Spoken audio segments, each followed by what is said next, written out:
Greg, why don't you tell us about your Bigfoot experience? Around 1980 or 81, me and a few friends of mine, we always played in these little small area woods, and we was coming home from a football game, and we was all going to spend the night at this one friend's house that lived right by the woods. And we always cut through those woods, and we was cutting through there, and there he was right in the path, so we couldn't go that way. How tall was he? I'd say he was close to 8 something on US 36, and that's actually where I seen the creature. You said you had other friends with you. Did they see it too? Yes, my two other friends. Yep. I mean, was that like a place that you've been down a lot, like that trail? That's something you frequented? We was like 10 years old, and we used to ride our bikes back there every day. I thought about years later, what would I really have done if I'd have stayed there any longer? Because I stood there a little bit longer than my friends did. They took off, but I did pass them up on the street though.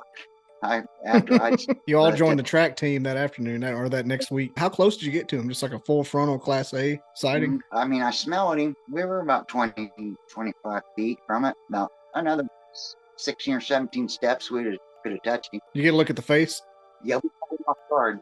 Yeah, we was close enough there where you could see he was pretty hairy, just like everybody says, broad shoulders, hands hung down to its knee. It was hair hanging down off its arm because it stood up. And I've heard how their eyes changing. If I thought about it, yeah, his eyes changed. But I always want to say that it had like a dog nose. Yeah, you mentioned that dog nose. And I've heard people say that they have other types of noses. So there might be different ones. I don't know, but when you say dog nose, you mean like a snout or just like the nose itself? Sorry. Just the nose part. Yeah, it was a smushed in nose like this, but it was the dog material. It was like that little cracks in it. And I mean, he was 20 something feet away, but I could tell what it was. It was. Yeah, that's not like too terribly far. Shiny. Plus, he had hair all over and stuff. So maybe not. I don't know. But his nose. I mean, the rest of his body was there. So I tried to look at him, man, but he was too scary to look at, man. He was dead eyeing me, and I just couldn't really. That's why I stayed there longer than them guys, because I wanted to see, man, what he looked like, because I knew what it was. I'd never seen one. I never heard of them or nothing, and I would have never believed in it.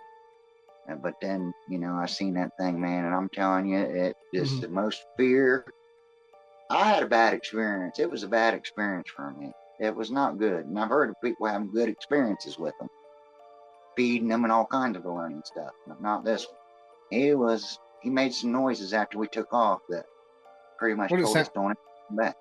What were the noises? That's one of the questions I was going to ask. At first it started out squealing, like squeals, and then chirps, but they weren't like a bird or a pig. They were deeper tones. And then when we finally got out and away from him and out on the street, which was about football and a half field, football field and a half. We got out there and it started making grunting, dominant growl, echoing and howl through one of them little howls in there at the end. And then my mom just happened to drive by and pick us up because it was after dark and we weren't supposed to be out after dark, because I lived right by the football field and we were going back to